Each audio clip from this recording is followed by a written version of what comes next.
زمین کی سینے پر ایک سلوٹ بھی باقی نہیں رہی تھی۔ دریا اور پہاڑ، کھائی اور ٹیلے، سمندر اور جنگل، غرض دھرتی کا ہر نشیب مٹ چکا اور ہر فراز ختم ہو چکا تھا۔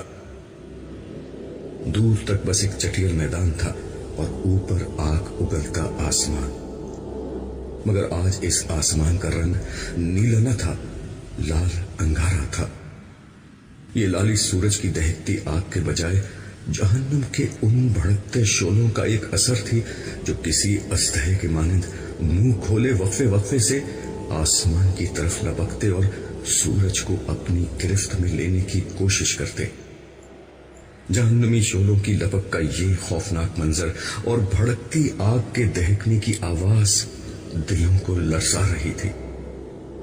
لرزتے ہوئے یہ دل مجرموں کے دل تھے، یہ غافلوں، متکبروں، ظالموں، قاتلوں اور سرکشوں کے دل تھے، یہ زمین کے فرعونوں اور جباروں کے دل تھے، یہ اپنے دور کے خداؤں اور زمانے کے ناخداؤں کے دل تھے۔ یہ دل ان لوگوں کے تھے جو گزری ہوئی دنیا میں ایسے جیے جیسے انہیں مرنا نہ تھا، مگر جب مرے تو ایسے ہو گئے گویا کبھی دھرتی پر بسے ہی نہ تھے۔ یہ خدا کی بادشاہی میں خدا کو نظر انداز کر کے جینے والوں کے دل تھے، یہ مخلوق خدا پر اپنی خدائی قائم کرنے والوں کے دل تھے، یہ انسانوں کے درد اور خدا کی یاد سے خالی دل تھے۔ سو آج وہ دن شروع ہو گیا جب ان غافل دلوں کو جہنم کے بھڑکتے شعلوں اور ختم نہ ہونے والے عذابوں کی غذا بن جانا تھا۔ وہ عذاب جو اپنی بھوک مٹانے کے لیے پتھروں اور ان پتھر دلوں کے منتظر تھے۔ آج ان عذابوں کا یوم العید تھا کہ ان کی ازلی بھوک مٹنے والی تھی۔ ان عذابوں کے خوف سے خدا کے یہ مجرم کسی پناہ کی تلاش میں بھاگتے پھر رہے تھے، مگر اس میدان حشر میں کیسی پناہ اور کون سی عافیت!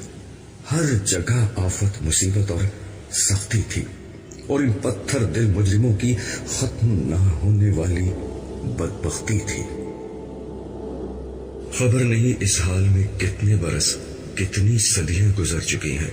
یہ حشر کا میدان اور قیامت کا دن ہے، نئی زندگی شروع ہو چکی ہے، کبھی ختم نہ ہونے کے لیے۔ میں بھی حشر کے اس میدان میں گمسم کھڑا خالی آنکھوں سے سب کچھ دیکھ رہا ہوں۔ میرے سامنے انگنت لوگ بھاگتے دوڑتے گرتے پڑتے چلے جا رہے ہیں، فضا میں شعلوں کے بھڑکنے کی آواز کے ساتھ لوگوں کے چیخنے چلانے، رونے پیٹنے اور آہوزاری کی آوازیں گونج رہی ہیں۔ لوگ ایک دوسرے کو برا بھلا کہہ رہے ہیں، گالیاں دے رہے ہیں، لڑ جھگڑ رہے ہیں، الزام تراشی کر رہے ہیں، آپس میں گتھم گتھا ہیں۔ کوئی سر پکڑے بیٹھا ہے، کوئی منہ پر خاک ڈال رہا ہے، کوئی چہرہ چھپا رہا ہے، کوئی شرمندگی اٹھا رہا ہے، کوئی پتھروں سے سر ٹکرا رہا ہے، کوئی سینہ کو بھی کر رہا ہے، کوئی خود کو کوس رہا ہے، کوئی اپنے ماں باپ، بیوی بچوں، دوستوں اور لیڈروں کو اپنی اس تباہی کا ذمہ دار ٹھہرا کر ان پر برس رہا ہے۔ ان سب کا مسئلہ ایک ہی ہے، قیامت کا دن آ گیا ہے، اور ان کے پاس اس دن کی کوئی تیاری نہیں۔ اب یہ کسی دوسرے کو الزام دیں یا خود کو برا بھلا کہیں، ماتم کریں یا صبر کا دامن تھامیں، اب کچھ نہیں بدل سکتا۔ اب تو صرف انتظار ہے کائنات کے مالک کے ظہور کا، جس کے بعد حساب کتاب شروع ہوگا اور عدل کے ساتھ ہر شخص کی قسمت کا فیصلہ ہو جائے گا۔ یک ایک آدمی میرے بالکل قریب چلایا، اس سے تو موت اچھی تھی، اس سے تو قبر کا گڑھا اچھا تھا۔ میں ارد گرد کی دنیا سے بالکل کٹ چکا تھا کہ یہ چیخ نما آواز مجھے سوچ کی وادیوں سے حقیقت کے اس میدان میں لے آئی جہاں میں بہت دیر سے گمسم کھڑا تھا۔ لمحہ بھر میں میرے ذہن میں ابتدا سے انتہا تک سب کچھ تازہ ہو گیا۔ اپنی کہانی، دنیا کی کہانی، زندگی کی کہانی، سب فلم کی ریل کی طرح میرے دماغ میں گھومنے لگی۔ اس بھیانک دن کے آغاز پر میں اپنے گھر میں تھا۔ اس گھر کا محل وقوع خارجی دنیا کے کسی شخص کو سمجھایا نہیں جا سکتا۔ ایک ظاہر بھی نظر کے لیے یہ گھر قبر کا ایک تاریک گڑھا، مگر دراصل یہ آخرت کی دنیا کا پہلا دروازہ تھا، وہ دروازہ جسے اندر سے نہیں کھولا جا سکتا۔ مجھے اس دروازے کو کھولنے میں کوئی دلچسپی تھی بھی نہیں، کیونکہ میں اس دروازے سے گزر کر برزخ کی اس دنیا میں داخل ہو چکا تھا جس میں میرے لیے ختم نہ ہونے والی راحت تھی۔ اس روز مجھ سے میرا ہمدم دیرینہ اور میرا محبوب دوست صالح ملنے آیا ہوا تھا۔ صالح وہ فرشتہ تھا جو دنیا کی زندگی میں میرے دائیں ہاتھ پر رہا۔ اس کی قربت موت کے بعد کی زندگی میں میرے لیے ہمیشہ باعث تمانیت رہی تھی، اور آج بھی ہمیشہ کی طرح ہماری پر لطف گفتگو جاری تھی۔ دوران گفتگو میں نے اس سے پوچھا، یار یہ بتاؤ تمہاری ڈیوٹی میرے ساتھ کیوں لگائی گئی ہے؟ بات یہ ہے عبداللہ کہ میں اور میرا ساتھی دنیا میں تمہارے ساتھ ڈیوٹی کیا کرتے تھے۔ وہ تمہاری برائیاں اور میں نیکیاں لکھتا تھا۔ تم مجھے 2 منٹ فارغ نہیں رہنے دیتے تھے، کبھی اللہ کا ذکر، کبھی اس کی یاد میں آنسو، کبھی انسانوں کے لیے دعا، کبھی نماز، کبھی اللہ کی راہ میں خرچ، کبھی خدمت خلق۔ کچھ اور نہیں تو تمہارے چہرے پر ہمہ وقت دوسروں کے لیے مسکراہٹ رہتی تھی، اس لیے میں ہر وقت کچھ نہ کچھ لکھتا ہی رہتا تھا۔ تم نے مجھے تھکا کر مار ہی ڈالا تھا، لیکن ہم فرشتے تم انسانوں کی طرح تو ہوتے نہیں کہ برائی کا بدلہ برائی سے دیں، اس لیے تمہاری اس برائی کے جواب میں بھی دیکھ لو، میں تمہارے ساتھ ہوں اور تمہارا خیال رکھتا ہوں۔ صالح نے انتہائی سنجیدگی سے میری بات کا جواب دیا۔ میں نے اس کی بات کے جواب میں اسی سنجیدگی کے ساتھ کہا، تم سے زیادہ برائی میں نے الٹے ہاتھ والے کے ساتھ کی تھی۔ وہ میرا گناہ لکھتا مگر میں اس کے بعد فوراً توبہ کر لیتا، پھر وہ بیچارہ اپنے سارے لکھے لکھائے کو بیٹھ کر مٹاتا اور مجھے برا بھلا کہتا کہ تم نے مٹوانا ہی تھا تو لکھوایا کیوں تھا۔ آخرکار اس نے تنگ آ کر اللہ تعالیٰ سے دعا کی کہ اس شخص سے میری جان چھڑائیں، اس لیے موت کے بعد سے اب تم ہی میرے ساتھ رہتے ہو۔ یہ سن کر صالح ہنسنے لگا اور بولا، فکر نہ کرو، حساب کتاب کے وقت وہ پھر آ جائے گا۔ قانون کے تحت ہم دونوں مل کر ہی تمہیں اللہ تعالیٰ کے سامنے پیش کریں گے۔ یہ بات کہتے کہتے اس کے چہرے پر گہری سنجیدگی کے آثار نمودار ہو گئے۔ وہ بولتے بولتے چپ ہوا اور سر جھکا کر ایک گہری خاموشی میں ڈوب گیا۔ میں نے اس کا یہ انداز آج تک نہ دیکھا تھا۔ چند لمحوں بعد اس نے سر اٹھایا تو اس کے چہرے سے ہمیشہ رہنے والی شگفتگی اور مسکراہٹ رخصت ہو چکی تھی، اور اس کی جگہ خوف و حزن کے سایوں نے لے لی تھی۔ مجھے دیکھ کر وہ مسکرانے کی ناکام کوشش کرتے ہوئے بولا، عبداللہ، اسرافیل کو حکم مل چکا ہے، خدا کا وعدہ پورا ہونے کا وقت آ گیا ہے، اہل زمین کی مہلت ختم ہو گئی ہے، تم کچھ عرصہ مزید برزخ کے اس میدان میں خدا کی رحمتوں کے سائے میں رہو گے، مگر میں اب رخصت ہو رہا ہوں۔ اب میں تم سے اس وقت ملوں گا جب زندگی شروع ہوگی، تمہاری آنکھ کھلے گی تو قیامت کا دن شروع ہو چکا ہوگا، میں اس روز تم سے دوبارہ ملوں گا۔ زندگی کے ہنگامے جاری تھے، بازاروں میں وہی چہل پہل اور گہما گہمی تھی۔ New York, Los Angeles, London, Paris, Shanghai, Delhi, Moscow, Karachi, Lahore, ہر جگہ رونق میلے لگے ہوئے تھے۔ رات کو دن کر دینے والی سیلابی روشنیوں میں 2020 کرکٹ میچ اور فٹ بال ورلڈ کپ کے مقابلے، ان کو دیکھتے اور تالیاں بجاتے تماشائی، پب اور بار میں شراب پیتے اور کلبوں میں اسٹریپٹیز دیکھتے بدمست لوگ، ہالی ووڈ اور بالی ووڈ کی ایکشن اور تھرل فلموں میں اداکاروں کے جلوے اور ان جلووں کے شوقین تماشبین، فلموں، ڈراموں، اسٹیج ٹی وی، بیلے ڈانس اور فیشن شوز میں تھرکتی مٹکتی اپنے جسم کی نمائش کرتی ماڈلز اور اداکارائیں، اور اس نمائش سے اپنی تجوریاں بھرتے سرمایہ دار، نئے دور کے نئے فاتحین عالم۔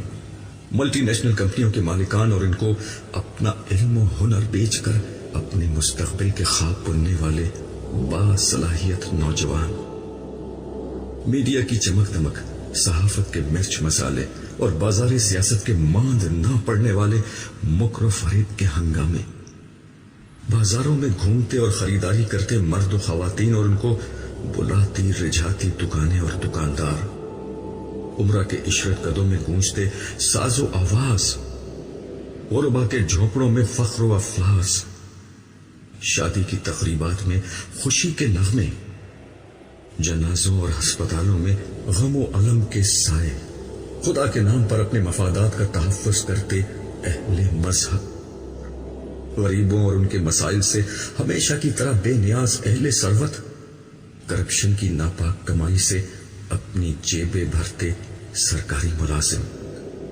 اور ملاوٹ و ذخیرہ اندوزی سے اپنی تجوریاں بھرتے حرام خور تاجر، عوام کا استحصال کرتے اہل اقتدار اور دنیا پر اپنا غلبہ قائم رکھنے کے منصوبے بناتی سپر پاورز، سب اپنے اپنے مشغلوں اور کاموں میں مگن تھے۔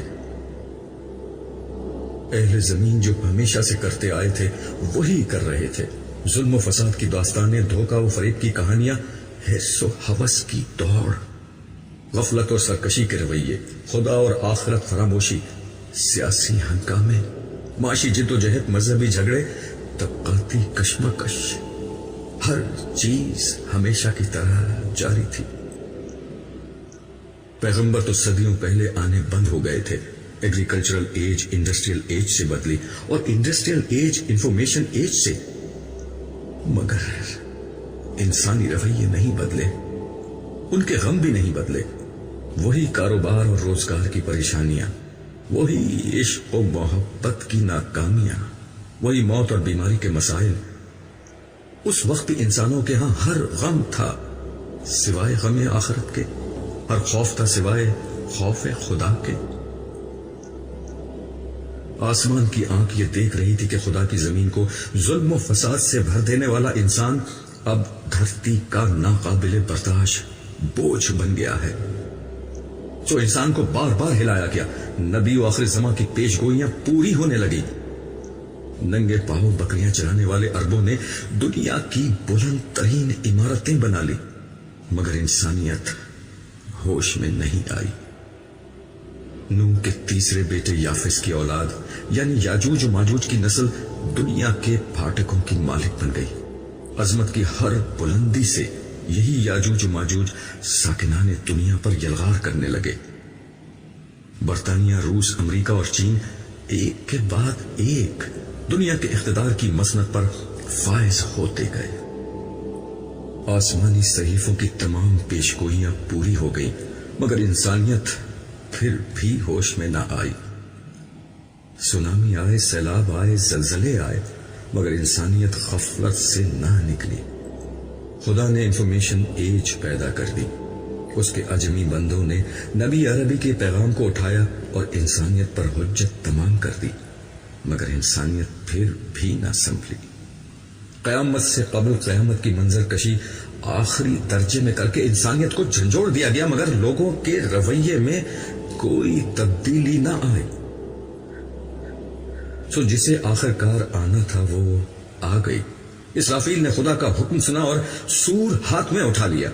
دیکھتے ہی دیکھتے قیامت آ گئی، سورج کی بساط لپیٹ دی گئی، تارے بے نور ہونے لگے، ہمالیہ جیسے پہاڑ ہوا میں روئی کی مانند اڑنے لگے، کوہسار ریگزار بن گئے، سمندروں نے پہاڑ جتنی اونچی لہریں اٹھانا شروع کر دی، میدان سمندر بن گئے، زمین نے اپنے آتش فشاں باہر اکھل دیے، وادیوں میں آگ کے دریا بہنے لگے، دھرتی نے اپنے سارے زلزلے باہر نکال پھینکے، زمین الٹ پلٹ ہو گئی، شہر کھنڈروں میں بدلنے لگے، عمارتیں خاک ہونے لگیں، آبادیاں قبرستانوں کا منظر پیش کرنے لگی۔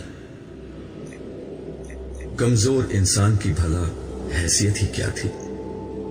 وہ جو کچھ دیر قبل نئے گھر کی تعمیر کے منصوبے بنا رہے تھے، نئی دکان اور نئے کاروبار کی منصوبہ بندی کر رہے تھے، شادی اور نکاح کی امیدیں باندھ رہے تھے، نئی کار اور نئے کپڑوں کی خریداری کر رہے تھے، اولاد کے مستقبل کی پلاننگ میں مصروف تھے.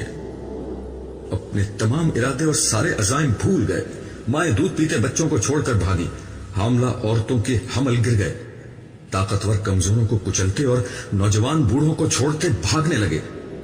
سونا چاندی سرے راہ پڑے ہیں, نوٹ ہوا میں اڑ رہے ہیں, قیمتی سامان بکھرا ہوا ہے, مگر کوئی لینے والا, سمیٹنے والا نہیں. گھر, کاروبار, رشتہ دار, ناتا و اسباب سب غیر اہم ہو چکے ہیں. ہر نفس صرف اپنی فکر میں ہے. آج انسان سب کو بھول گیا ہے, صرف ایک خدا کو پکار رہا ہے, مگر کوئی جواب نہیں آتا. دہریے اور ملحد بھی نام خدائی کی دہائی دے رہے ہیں, مگر کوئی جائے عافیت نظر نہیں آتی. بربادی کے سائے پیچھا نہیں چھوڑ رہے. موت ہر جگہ تعاقب کر رہی ہے. مصیبت نے ہر طرف سے گھیر لیا ہے. آخرکار زندگی موت سے شکست کھا گئی. زندگی ختم ہو گئی, مگر اس لیے کہ زندگی کو اب شروع ہونا تھا. ہوا کی تیز سرسراہٹ کی آواز میرے کانوں میں آنے لگی. بارش کی کچھ بوندیں میرے چہرے پر گری.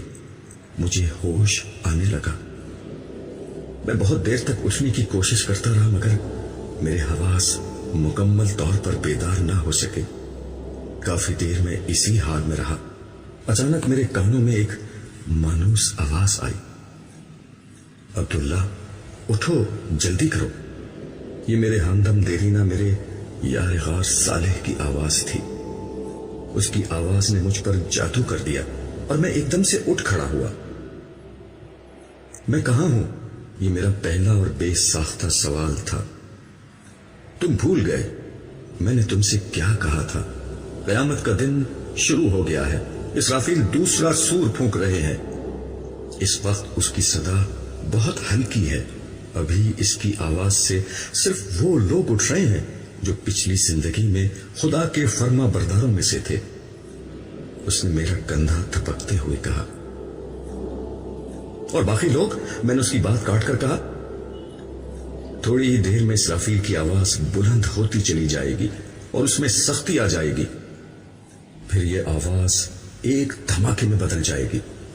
اس وقت باقی سب لوگ بھی اٹھ جائیں گے, مگر وہ اٹھنا بہت مصیبت اور تکلیف کا اٹھنا ہوگا.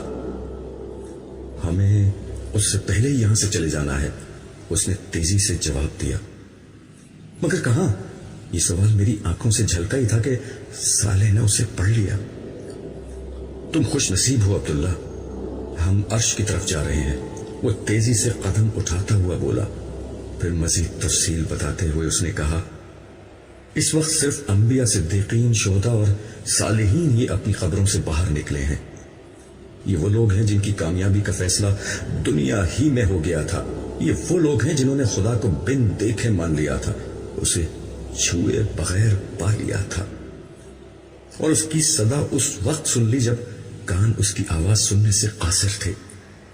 یہ لوگ اس کے رسولوں پر ایمان لائے اور ان کی نصرت اور اطاعت کا حق عطا کر دیا. ان کی وفاداری اپنی مذہبی شخصیات, اپنے لیڈروں, اپنے فرقے کے اکابرین اور اپنے باپ دادا کے عقائد اور تعصبات سے نہ تھی, بلکہ صرف اور صرف خدا اور اس کے رسولوں سے تھی. انہوں نے خدا پرستی کے لیے ہر دکھ جھیلا, ہر تانا سنا, ہر سختی برداشت کی. اعلیٰ اخلاق اور بلند کردار کو اپنی زندگی بنایا. خدا سے محبت اور مخلوق پر شفقت کے ساتھ زندگی گزاری. عبداللہ, آج ان لوگوں کے بدلے کا وقت ہے اور یہ ہے ان کے بدلے کا آغاز. صالح کی باتیں سنتے ہوئے میرے چہرے سے حیرت اور اس کے چہرے سے خوشی ٹپک رہی تھی. مگر میں تو جنت میں تھا. اور صالح نے ہنستے ہوئے میری بات کاٹ کر کہا, میرے دوست, وہ برزخ کا زمانہ تھا, خواب کی زندگی تھی. اصل زندگی تو اب شروع ہوئی ہے. جنت تو اب ملے گی. ویسے وہ بھی حقیقت ہی تھی. دیکھ لو, تمہاری اور میری دوستی وہیں پر ہی ہوئی تھی. میں اپنا سر جھٹک کر اسے دیکھنے لگا. کچھ کچھ میری سمجھ میں آ رہا تھا اور بہت کچھ سمجھنا بھی باقی تھا. مگر اس لمحے میں نے اپنے آپ کو صالح کے حوالے کرنا زیادہ بہتر محسوس کیا. صالح سے میری دوستی اس وقت ہوئی تھی جب میں نے موت کے بعد یا زیادہ درست الفاظ میں فانی دنیا کے دھوکے سے نکل کر حقیقت کی دنیا میں قدم رکھا تھا۔ لوگ موت سے بہت ڈرتے ہیں، مگر میرے لیے موت ایک انتہائی خوشگوار تجربہ تھی۔ ملک الموت اسرائیل کا نام دنیا میں دہشت کی ایک علامت ہے، مگر میرے سامنے وہ ایک انتہائی خوبصورت شکل میں آئے تھے۔ انہوں نے بہت محبت اور شفقت سے میری شخصیت یعنی میری روح کو میرے جسم سے جدا کیا۔ میرا جسمانی وجود سابقہ دنیا میں رہ گیا اور میری اصل شخصیت کو انہوں نے اس نئی دنیا میں، جس کا نام عالم برزخ تھا، منتقل کر دیا۔ برزخ کا مطلب پردہ ہوتا ہے۔ ملک الموت کے ظاہر ہوتے ہی میرے اور پچھلی دنیا کے درمیان ایک پردہ حائل ہو گیا، جس کی بنا پر اس دنیا سے میرا رابطہ ختم ہو گیا تھا۔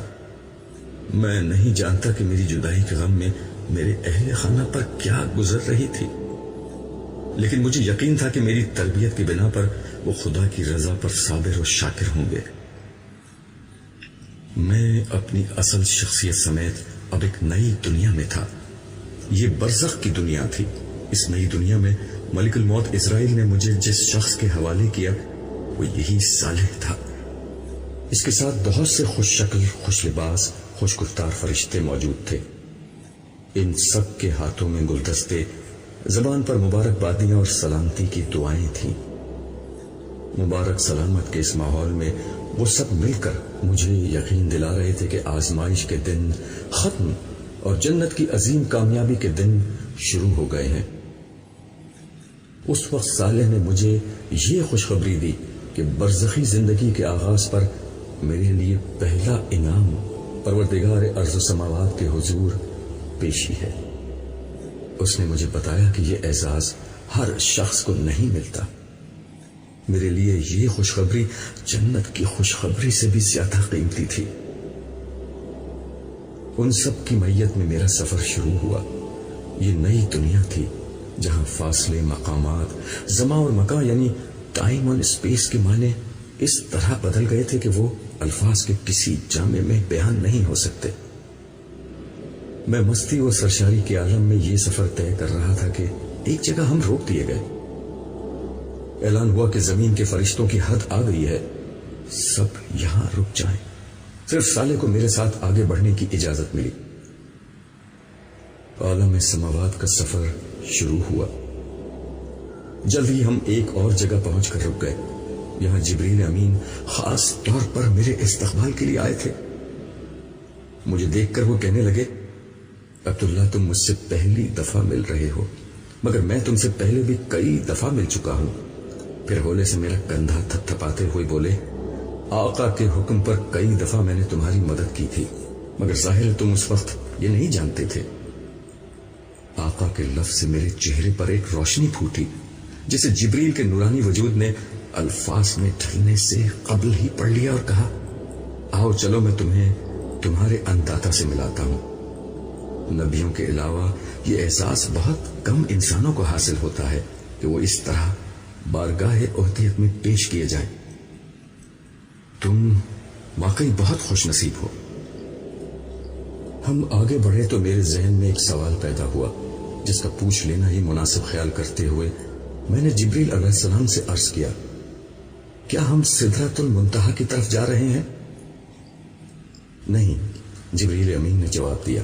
پھر مزید وضاحت کرتے ہوئے کہا، تمہارے ذہن میں غالباً معراج والی بات ہے، وہ انبیاء کا راستہ ہے۔ انبیاء کی حضوری کے مقامات بہت اعلیٰ ہوتے ہیں، پھر انہیں مشاہدات بھی کرائے جاتے ہیں۔ تمہارا راستہ بالکل الگ ہے۔ تمہیں صرف بارگاہ الوحیت میں سجدے کا اعزاز بخشنے کے لیے بلایا گیا ہے، اور غالباً تمہاری وجہ سے صالح کو بھی یہاں تک آنے کی اجازت ملی ہے۔ اس لمحے میں نے صالح کو دیکھا جس کا چہرہ خوشی سے دمک رہا تھا۔ جبریل امین نے گفتگو کا سلسلہ جاری رکھتے ہوئے کہا، خدا کی ہستی لامحدود ہے، اس کے مقامات بھی لامحدود ہیں۔ تمہاری دنیا میں ان مقامات کا کوئی اندازہ نہیں کیا جا سکتا۔ جو کچھ تم دنیا میں جانتے تھے وہ بہت محدود اور کم تھا۔ آج مرنے کے بعد تمہاری آنکھیں کھلی ہیں اب تم وہ دنیا دیکھ رہے ہو جس کے کمالات کی کوئی حد نہیں۔ میں جو کچھ دیکھ رہا تھا وہ واقعی جبریل امین کی سچائی کا ثبوت تھا۔ میں نے دل میں سوچا کہ اللہ کا شکر ہے کہ میں کفر و نافرمانی کے حال میں نہیں مرا، مگر نہ آنکھیں تو اس وقت بھی کھلتی، مگر جو کچھ دیکھنے کو ملتا وہ بہت زیادہ برا اور بھیانک ہوتا۔ جبریل امین کی معیت میں ہم مختلف مراحل طے کرتے ہوئے حاملین عرش کے قریب پہنچے۔ یہاں نور، رنگ اور روشنی کا ایک ایسا حسین اور لطیف امتزاج چھایا ہوا تھا جو بیان کی گرفت سے باہر تھا۔ حاملین عرش کے سر جھکے ہوئے تھے، چہرے پر خشیت کا اثر اور طمانینت کا نور پھیلا ہوا تھا۔ جبریل امین نے بتایا، پروردگار کی بارگاہ کا ہر حکم انہی فرشتوں کی وساطت سے نیچے جاتا اور نیچے والوں کا ہر فعل انہی کے ذریعے سے عالم کے پروردگار کے حضور پیش کیا جاتا ہے۔ میں قرب الہی کے اس مقام کو رشک بھری نظروں سے دیکھ رہا تھا۔ انہوں نے بھی نظر اٹھا کر مجھے دیکھا اور لمحہ بھر کے لیے ان کے چہروں پر مسکراہٹ آئی۔ میرا حوصلہ بڑھا، میرے روئے روئے سے اس ہستی کی حمد و ثنا بلند ہونے لگی جس سے ملنے کی خواہش میں ساری زندگی گزار دی تھی۔ پھر چلتے چلتے مجھ پر نہ جانے کیوں لرزہ طاری ہونے لگا۔ خدا سے ملنے کی شدید ترین خواہش پر اس کی عظمت کا احساس غالب آ گیا۔ اس لمحے مجھ پر اتنا شدید روب طاری ہوا کہ میں گھبرا کر واپس پیچھے ہٹنے لگا۔ اگرچہ عرش ابھی بہت دور تھا، مگر صاحب عرش کی عظمت کے احساس سے میری ہمت ٹوٹ گئی۔ مجھے لگا کہ اس لمحے میرا وجود کرچی کرچی ہو کر فضا میں بکھر جائے گا۔ شاید یہی ہوتا، مگر ایسے میں میرے کانوں میں جبریل امین کی آواز آئی، یہیں سجدے میں گر جاؤ، اس مقام سے آگے صرف انبیاء کرام جاتے ہیں۔ میں اور صالح دونوں سجدے میں چلے گئے۔ جسے بن دیکھے سجدہ کیا تھا، آج پہلی دفعہ اسے دیکھ کر سجدہ کیا تھا۔ دیکھا تو خیر کیا تھا، بس آثار دیکھ لیے تھے۔ یہ سجدہ کتنا طویل اور کتنا لذیذ تھا مجھے نہیں یاد، جس نے سورج کو روشنی کی غطا اور چاند کو نور کی قبا پہنائی، پھولوں کو مہک اور تتلیوں کو رنگ کا لباس پہنایا، تاروں کو چمک کا لہجہ اور کلیوں کو چٹک کی آواز عطا کی، آسمان کو رفعت کا تاج اور سمندروں کو وسعت کا تخت بخشا، اور دریاؤں کو بہاؤ کا حسن عطا کیا، اور جس نے انسان کو بیان کا وصف اور نزول قرآن کا شرف بخشا۔ اس کے قدموں میں گزرا ہوا ایک ایک لمحہ ہفت اقلیم کی بادشاہی سے بڑھ کر تھا، مگر اس لمحے کو تمام ہونا ہی تھا۔ حاملین عرش کی دلکش صدا بلند ہوئی، هو اللہ لا الہ الا ہو۔ یہ اعلان تھا کہ صاحب عرش کلام کر رہا ہے۔ آواز آئی، میں اللہ ہوں، میرے سوا کوئی معبود نہیں۔ ہر سر سے لذیذ تر اس صدا میں وہ سحر تھا کہ میرا وجود سراپا گوش ہو گیا، میرا پورا جسم اور اس کی ہر قوت کانوں اور سماعت میں سمٹ آئی۔ میں مزید کچھ سننے کا منتظر تھا، مگر گفتگو میں ایک وقفہ آ گیا تھا۔ مجھے احساس ہوا کہ شاید اب مجھے کچھ کہنا چاہیے۔ جو پہلی بات میری زبان پر آئی وہ یہ تھی، مالک، زندگی میں یہی ایک حقیقت تو جانی ہے۔ میری یہ بات میرے اپنے کان بمشکل سن سکے تھے، مگر حاضر و غائب کے جاننے والے اور دلوں کے بھید پا لینے والے تک وہ بات پہنچ گئی تھی۔ جواب ملا، مگر یہ بات جاننے والا ہر شخص یہاں تک نہیں آتا۔ جانتے ہو عبداللہ تم یہاں تک کیسے آ گئے؟ اس دفعہ میرے شہنشاہ کے لہجے کے جاہ جلال میں اپنائیت کا رنگ جھلک رہا تھا۔ اس لیے کہ تمہاری زندگی کا مقصد لوگوں کو میرے بارے میں بتانا تھا، میری ملاقات سے خبردار کرنا تھا۔ تم نے میری یاد کو، میرے کام کو اپنی زندگی بنا لیا، یہ اس کا بدلہ ہے۔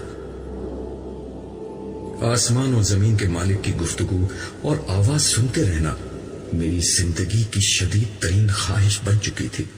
مگر ایک دفعہ پھر مالک الملک اپنی بات کہنے کے بعد ٹھہر گئے۔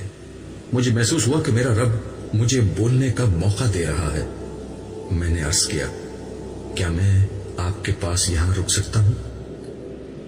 مجھ سے کوئی دور نہیں ہوتا، نہ میں کسی سے دور ہوتا ہوں۔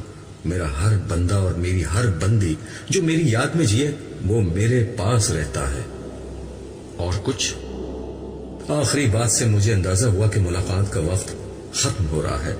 میں نے عرض کیا، میرے لیے کیا حکم ہے؟ حکم کا وقت گزر گیا، اب تو تمہیں حکمران بنانے کا وقت آ رہا ہے۔ فی الحال تم واپس جاؤ، زندگی ابھی شروع نہیں ہوئی۔ میں نے چلتے چلتے عرض کی، آپ قیامت کے دن مجھے بھولیں گے تو نہیں؟ میں نے اس دن کی وحشت اور آگ کی ناراضی کا بہت ذکر سن رکھا ہے۔ فضا میں ایک حسین تبسم بکھر گیا، کھنکتے ہوئے لہجے میں صدا آئی، بھولنے کا عارضہ تم انسانوں کو ہوتا ہے، بادشاہوں کا بادشاہ تمہارا مالک تمہارا رب کچھ نہیں بھولتا۔ رہا میرا غصہ تو وہ میری رحمت پر کبھی غالب نہیں آتا۔ تم نے تو زندگی بھر مجھے امید اور خوف کے ساتھ یاد رکھا ہے، میں بھی تمہیں درگزر اور رحمت کے ساتھ یاد رکھوں گا۔ لیکن ایک لمحے کے شاہانہ توقف کے بعد ارشاد ہوا، تمہاری تسلی کے لیے میں صالح کو تمہارے ساتھ کر رہا ہوں، یہ ہر ضرورت کے موقع پر تمہارا خیال رکھے گا۔ یہ تھی میری اور صالح کی پہلی ملاقات کی رویداد اور اس کے ساتھ میرے رہنے کی اصل وجہ۔ عالم برزخ میں میری زندگی جسم کے بغیر تھی، اس میں میرے احساسات، جذبات، تجربات اور مشاہدات کی کیفیت ویسی ہی تھی جیسی خواب میں ہوتی ہے، یعنی غیر مادی مگر شعور سے بھرپور زندگی، جس میں مجھے ان نعمتوں کا مکمل احساس رہتا جو جنت میں مجھے ملنے والی تھی۔ صالح میری خواہش پر وقفے وقفے سے مجھ سے ملنے آتا رہا۔ ہر دفعہ وہ مجھے نت نئی چیزوں کے بارے میں بتاتا رہتا اور میرے ہر سوال کا جواب دیتا۔ آہستہ آہستہ ہماری دوستی بڑھتی گئی۔ پھر آخری ملاقات میں اس نے مجھے بتایا تھا کہ زندگی شروع ہونے جا رہی ہے اور اب میں اس کے ساتھ میدان حشر کو تیزی کے ساتھ عبور کرتا ہوا عرش کی طرف بڑھ رہا تھا۔ چلتے چلتے میں نے ارد گرد دیکھا تو تا حد نظر ایک ہموار میدان نظر آیا۔ ماحول کچھ ایسا ہو رہا تھا جیسے فجر کی نماز کے بعد اور سورج نکلنے سے قبل کا ہوتا ہے، یعنی ہلکا ہلکا اجالا ہر طرف پھیلا ہوا تھا۔ اس وقت اس میدان میں کم ہی لوگ نظر آ رہے تھے، مگر جو تھے ان سب کی منزل ایک ہی تھی۔ میرے دل میں سوال پیدا ہوا کہ ان میں سے کوئی نبی یا رسول بھی ہے؟ میں نے صالح کو دیکھا، اسے معلوم تھا میں کیا پوچھ رہا ہوں۔ کہنے لگا، وہ سب کے سب پہلے ہی اٹھ چکے ہیں، ہم انہی کے پاس جا رہے ہیں، کیا ان سے ملاقات کا موقع ملے گا؟ میں نے بچوں کی طرح اشتیاق سے پوچھا۔ وہ چلتے چلتے رکا اور دھیرے سے بولا، اب انہی کے ساتھ زندگی گزرے گی۔ عبداللہ، تم ابھی تک نہیں سمجھ پائے کہ کیا ہو رہا ہے۔ آزمائش ختم ہو چکی ہے، دھوکہ ختم ہو گیا ہے، اب زندگی شروع ہو رہی ہے جس میں اچھے لوگ اچھے لوگوں کے ساتھ رہیں گے اور برے لوگ ہمیشہ برے لوگوں کے ساتھ رہیں گے۔ اصل میں بات یہ تھی کہ میں ابھی تک شوق سے نہیں نکل سکا تھا۔ دراصل ابھی تک نئی دنیا کا سارا تعارف عالم برزخ میں ہوا تھا، وہ ایک نوعیت کی روحانی دنیا تھی، مگر یہاں حشر میں تو سب کچھ مادی دنیا جیسا تھا۔ میرے ہاتھ پاؤں، احساسات، زمین آسمان، ہر چیز وہی تھی جس کا میں پچھلی دنیا میں عادی تھا۔ وہاں میرا گھر تھا، گھر والے تھے، میرا محلہ، میرا علاقہ، میری قوم۔ یہ سب سوچتے سوچتے میرے ذہن میں ایک دھماکہ ہوا۔ میں نے رک کر صالح کو دونوں ہاتھوں سے پکڑ لیا۔ میرے گھر والے کہاں ہیں؟ میرے رشتہ دار، احباب سب کہاں ہیں؟ ان کے ساتھ کیا ہوگا؟ وہ نظر کیوں نہیں آ رہے؟ صالح نے مجھ سے نظریں چڑا کر کہا، جن سوالوں کا جواب مجھے نہیں معلوم وہ مجھ سے مت پوچھو۔ آج ہر شخص تنہا ہے، کوئی کسی کے کام نہیں آ سکتا۔ اگر ان کے اعمال اچھے ہیں تو یقین رکھو وہ تم سے آ ملیں گے، ان کے ساتھ کوئی زیادتی نہیں ہوگی، اور اگر ایسا نہ ہوا تو صالح جملہ نامکمل چھوڑ کر خاموش ہو گیا. اس کی بات سن کر میرا چہرہ بھی بجھ گیا.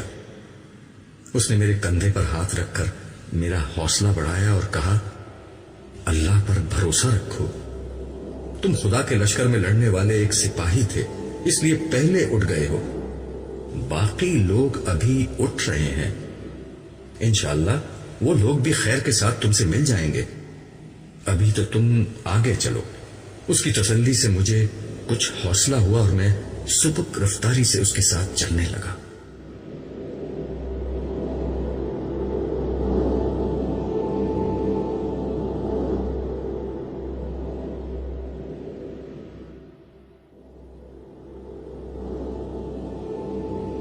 ہم ہوا کے نرم و تیز جھونکوں کی مانند آگے بڑھ رہے تھے.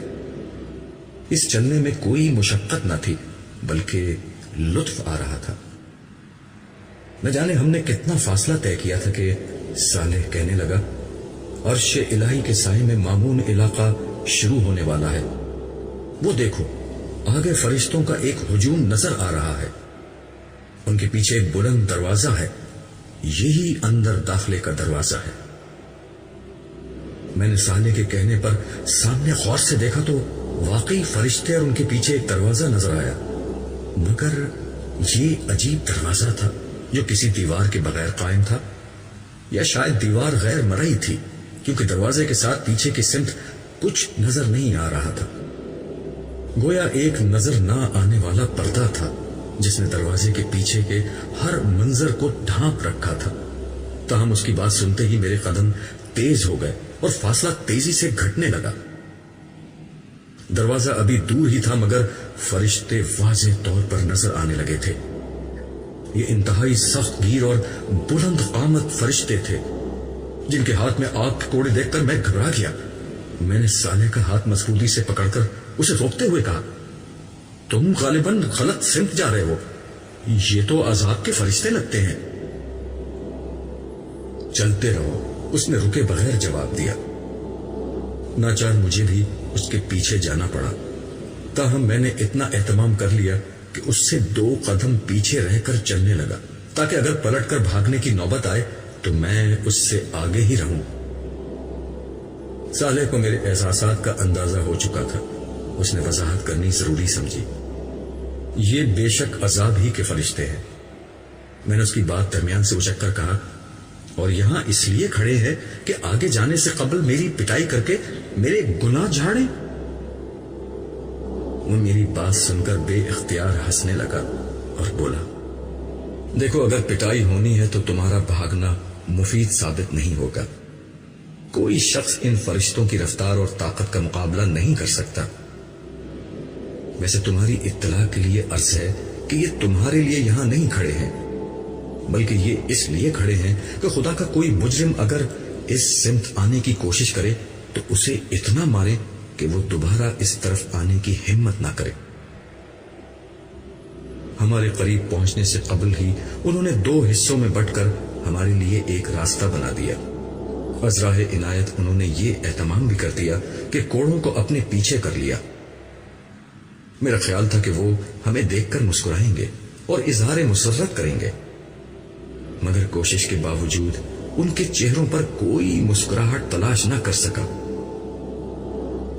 صالح کہنے لگا, ان کی موجودگی کا ایک مقصد تمہیں اللہ کی اس نعمت کا احساس دلانا ہے کہ کس قسم کے فرشتوں سے تمہیں بچا لیا گیا. بے اختیار میری زبان سے کلمہ شکر و حمد ادا ہو گیا. ان کے بیچ سے گزر کر ہم دروازے کے قریب پہنچے تو وہ خود بخود کھل گیا. اس کے کھلتے ہی میری نظروں کے سامنے ایک پرفضا مقام آ گیا. یہاں سے وہ علاقہ شروع ہو رہا تھا جہاں عرش الہی کی رحمتیں سایہ فگن تھی. روح تک اتر جانے والی ٹھنڈی ہوائیں اور محسور کن خوشبو مجھے چھونے لگی تھی. ہم دروازے سے اندر داخل ہوئے تو دیکھا کہ دور تک فرشتے قطار در قطار کھڑے تھے. ان کے چہرے بے حد دلکش تھے اور اس سے کہیں زیادہ خوبصورت مسکراہٹ ان کے چہروں پر موجود تھی. یہ ہاتھ باندھے مؤدب انداز میں کھڑے تھے. ہم جیسے ہی ان کے بیچ سے گزرے، دعا و سلام اور خوش آمدید کے الفاظ سے ہمارا خیر مقدم شروع ہو گیا۔ ان کے رویے اور الفاظ کی تاثیر میری روح کی گہرائیوں میں اتر رہی تھی، اور ان کے وجود سے اٹھنے والی خوشبوئیں میرے احساس کو سرشار کر رہی تھی۔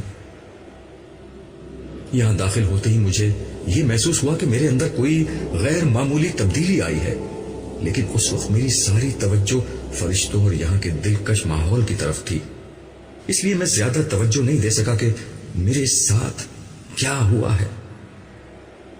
میں اس کیفیت کو بس یہاں کے ماحول کا ایک اثر سمجھا۔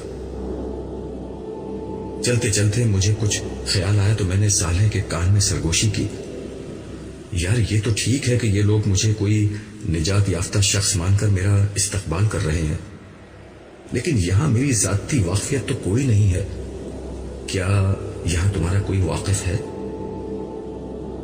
میری بات سن کر صالح ہنستے ہوئے بولا، عبداللہ آج ہر شخص اپنی پیشانی سے پہچانا جائے گا کہ وہ کون ہے۔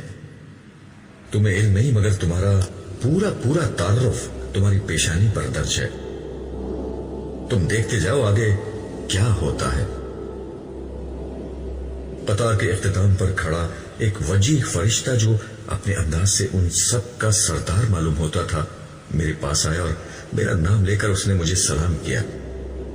میں نے سلام کا جواب دیا، پھر وہ بہت نرمی اور محبت سے بولا، ہمیشہ باقی رہنے والی کامیابی مبارک ہو۔ میں نے جواب میں شکر ادا ہی کیا تھا کہ وہ دوبارہ بولا، کیا آپ آئینہ دیکھنا پسند کریں گے؟ میری سمجھ میں نہیں آیا کہ اس نے یہ بات مذاق میں کہی تھی یا سنجیدگی سے، کیونکہ اس وقت آئینہ دیکھنے کی کوئی معقول وجہ مجھے سمجھ میں نہیں آ رہی تھی۔ تاہم اس نے میرے جواب کا انتظار نہیں کیا، ایک فرشتے کو اشارہ کیا اور اگلے ہی لمحے میرے سامنے ایک قد آدم آئینہ تھا۔ میں نے اس آئینے کو دیکھا اور مجھے یقین ہو گیا کہ اس نے میرے ساتھ مذاق کیا تھا، کیونکہ یہ آئینہ نہیں بلکہ ایک انتہائی خوبصورت اور زندگی سے بھرپور پینٹنگ تھی، جس میں ایک خوبصورت نوجوان بلکہ شہزادہ شاہانہ لباس زیب تن کیے کھڑا تھا۔ یہ تصویر کسی بھی اعتبار سے تصویر نہیں لگ رہی تھی، بلکہ یوں محسوس ہو رہا تھا کہ جیسے آئینے کے سامنے کوئی زندہ انسان کھڑا ہوا ہے۔ میں نے اس فرشتے کی طرف دیکھا اور مسکرا کر کہا، آپ اچھا مذاق کرتے ہیں مگر پینٹنگ اس سے زیادہ اچھی کرتے ہیں۔ مصور تو آپ ہی معلوم ہوتے ہیں، لیکن اس میں ماڈل کون ہے؟ فرشتے نے انتہائی سنجیدگی سے میری بات کا جواب دیا، پینٹر تو المصور یعنی مالک ذوالجلال ہے، البتہ ماڈل آپ ہیں۔ اس کے بعد اس نے صالح کو اشارہ کیا، وہ میرے قریب آیا اور میرا سر گھما کر دوبارہ پینٹنگ کی طرف کر دیا۔ اس دفعہ پینٹنگ میں اس نوجوان کے ساتھ صالح بھی نظر آ رہا تھا۔ میں حیرت سے کبھی صالح کو دیکھتا اور کبھی اس آئینے میں کھڑے دوسرے شخص کو، جس کے بارے میں ان دونوں کی متفقہ رائے یہ تھی کہ یہ میں ہی تھا، مگر یہ میں تو نہیں۔ میں نے بلند آواز سے کہا۔ جواب میں صالح نے یہ مصرع پڑھ دیا، اے جانے جہاں یہ کوئی تم سا ہے کہ تم ہو؟ لیکن یہ کیسے ممکن ہے؟ میں تو ایک بوڑھا شخص تھا اور جوانی میں بھی کم از کم ایسا تو نہیں تھا۔ اس دفعہ میری بات کا جواب فرشتے نے دیا، آپ ناممکنات کی دنیا سے ممکنات کی دنیا میں آ گئے ہیں، آپ انسانوں کی دنیا سے خدا کی دنیا میں آ گئے ہیں۔ آج ہر شخص ویسا نہیں دکھائی دے گا جیسے وہ دنیا میں دوسرے انسانوں کو نظر آتا تھا، بلکہ آج ہر شخص ویسا نظر آئے گا جیسا وہ اپنے مالک کو نظر آتا تھا۔ اور مالک کی نظر میں انسانوں کی صورت گری ان کے گوشت پوش پر نہیں بلکہ ان کے ایمان و اخلاق اور اعمال کی بنیاد پر ہوتی تھی۔ آپ اسے دنیا میں جیسے لگتے تھے ویسے ہی آج اس نے آپ کو بنا دیا ہے۔ ویسے یہ عارضی انتظام ہے، آپ کی فیصلہ کن شخصیت اس وقت سامنے آئے گی جب جنت میں آپ کے درجات کا فیصلہ حتمی طور پر ہوگا۔ سر دست تو آپ آگے جائیں،